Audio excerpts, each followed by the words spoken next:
কেবল ফিলিস্তিন আর লেবানন নয়, লোহিত সাগরও এক অগ্নিগর্ভ যুদ্ধক্ষেত্র। ইয়েমেনের হুথি বাহিনী ও ইসরায়েলের মধ্যে পাল্টাপাল্টি হামলা চলছে।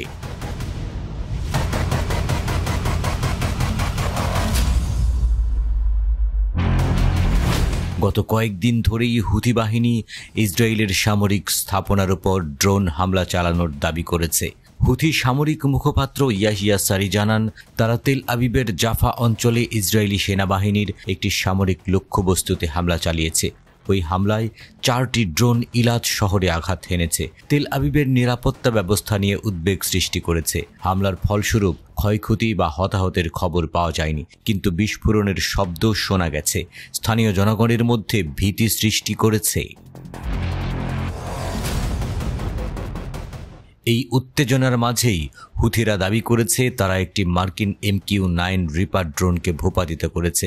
এই ড্রোনটি সাদা প্রদেশের উপর দিয়ে উঠছিল এবং হুথির বিমান প্রতিরক্ষা ব্যবস্থা সেটিকে গুলি করে নামিয়েছে। মার্কিন এই ড্রোনের মূল্য প্রায় $30 কোটি। এটি মার্কিন যুক্তরাষ্ট্রের নেতৃত্বাধীন সেনাবাহিনীর নজরদারি ও গোয়েন্দা কার্যক্রমের জন্য ব্যবহৃত হয়ে আসছে। হুথিরা এরই মধ্যে 11টি মার্কিন MQ-9 রিপার ড্রোন ভূপাতিত করার দাবি করেছে। মার্কিন সামরিক বাহিনী এই বিষয়টি নিয়ে কোনো মন্তব্য করেনি, তবে সংঘাতের প্রেক্ষাপট মেনে নিয়ে তাদের সামরিক কার্যক্রমে পরিবর্তন আনতে হতে পারে। হুথির হামলার পরে ইসরায়েলি বাহিনী পাল্টা আক্রমণ চালিয়েছে।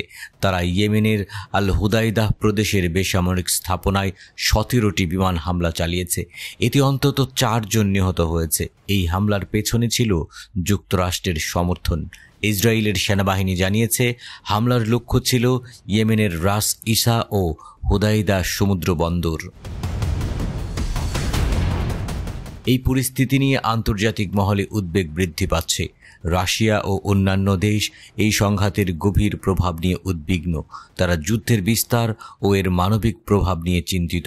রাশিয়ার পক্ষ থেকে বলা হয়েছে যে তারা লেবানন ও সিরিয়ায় ইসরায়েলি হামলার ব্যাপারে গভীরভাবে উদ্বিগ্ন এবং এই পরিস্থিতির অবনতি হলে তা পুরো অঞ্চলের জন্য বিপদ ডেকে আনবে।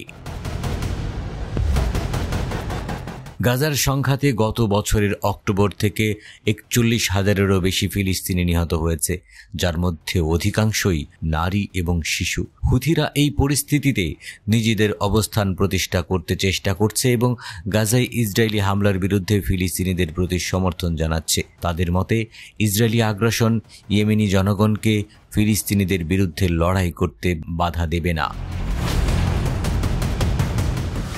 প্রশ্ন হচ্ছে, এই সংঘর্ষের পরিণতি কি হবে?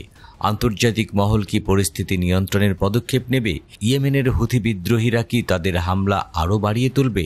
এই সংঘর্ষের ফলে লোহিত সাগর ও এর পার্শ্ববর্তী অঞ্চলে বাণিজ্যে বিরূপ প্রভাব পড়ছে।